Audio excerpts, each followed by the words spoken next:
G'day, Mike. How's it going? Hello, John. Welcome back to our Mac. Right. No wind today, No. We're late on good weather for you. So what's been happening? Well, I'm going to just talk about our Bomber Command display. Right. These are all aircraft from 75 Squadron. Well, is that the name of the squadron at Ohakea? Yes. Well, what happened was, post-war, it became 75 Squadron based at Ohakea. Right.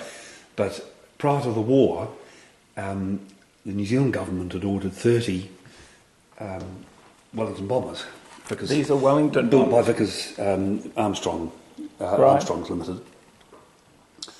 And so the plan was they were going to buy 30 of them, and they were going to be based at Ohakea and Whenuapai. And that's why the big hangars that we talked about on your previous visit, 2 and 3 hangar, they were going to house the Wellingtons. Okay. So what happened was the aircrew had gone over to the UK to pick up the aircraft to do the delivery flights. Right. And the war had broken out. Okay. At that point. So it was decided that they could make a better contribution to the war effort by staying in the UK as part of Bomber Command. Okay. So because there were so many New Zealanders on the unit, at first it was just referred to as the New Zealand flight. Okay. And it had to be given a number and a badge, and the badge was just chosen from a squadron that was formed during the First World War and had gone into, had disbanded, and it was it was resurrected. And is that the badge there, is it? No, that's 3 Group headquarters badge. Okay. 75 Squadron was part of 3 Group Bomber Command, so that's the badge there. The blue one at the top. No, that's Bomber Command. That's the Bomber Command 36, badge. right. But the one underneath, that was a design that was done a little bit later in the war, and that was the design of 75 Squadron. Okay. With the crossed hammers that were taken from the New Zealand coat of arms. Ah. And the Kiwi, sorry, not the Kiwi. The Tiki. The Tiki, rather, my mistake. The Tiki represented the New Zealanders that were on the squadron. Right. And 75 there, and wowee. That's incredible, isn't it? Yes. So that's how 75 Squadron came into being, and they were operating the Vickers Wellington bomber. Now, all these aircraft were built by Ian Carswell, who's one of our group. Right. And he does all the models. Okay. Obviously, these 2 are out of scale. Those are 148 scale. Right. But these are 172nd scale. And they all represent aircraft that were lost in service. Really? With New Zealanders as part of the crew. Right. And this one over here is quite famous because it was the one that Sergeant Ward got his Victoria Cross on when he went out on the wing of the aircraft to put out an engine fire. Gee, wow. So something you'd never hear about, would you?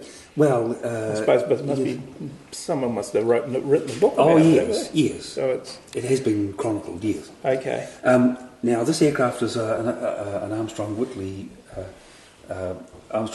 Whitley rather. 75 Squadron never used these aircraft, but this particular aircraft was lost with a New Zealander. Who was the pilot? So that's why we've added it to the display. Right. Because he was a New Zealand pilot, but it didn't serve with 75 Squadron. Okay. Right. And what about these babies over here? Now these ones are 148 scale, but these are 75 Squadron aircraft. Okay. And what are they? Vickers Wellington bombers. Okay. Wow, it's quite a collection, isn't it? Yes.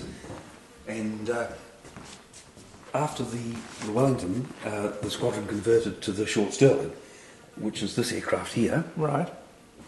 Now, they had a lot of trouble with the Stirling. The firm that built it built flying boats. They built the Sunderland flying boat. And if you look at the wings, they're virtually the same as what was on the Sunderland.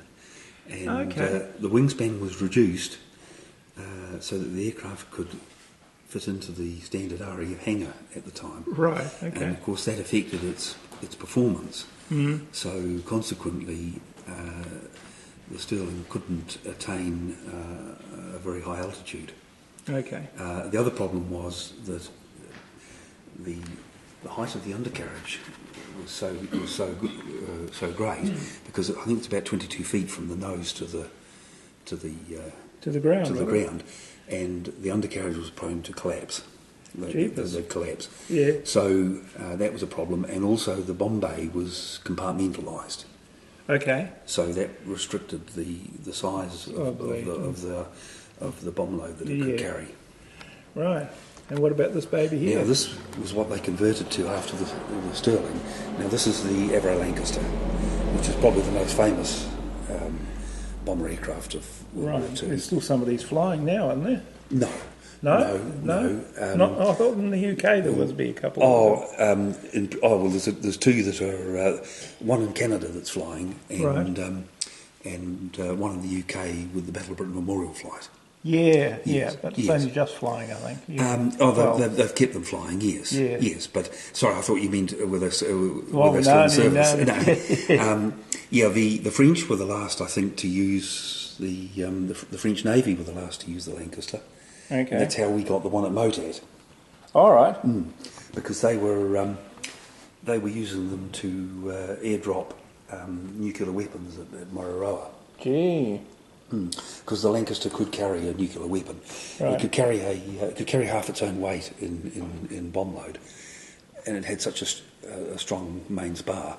But it could carry the 22,000 pound Grand Slam, 12,000 pound tall boy. Wow. It was the most versatile bomber aircraft.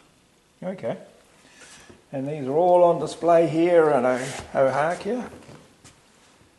Not Ohakea, is it? Ohakea War Memorial Aviation Centre. Yeah. Well, thank you very much Sounds again, good. Mike. Yes, yeah, that's quite right, that's John. cool. Thanks for calling. No, you're very welcome. Anytime. Righto. See ya. So this is where they are, but you'll have to search for the whole thing. Ohakea War Memorial Aviation Centre. Yeah.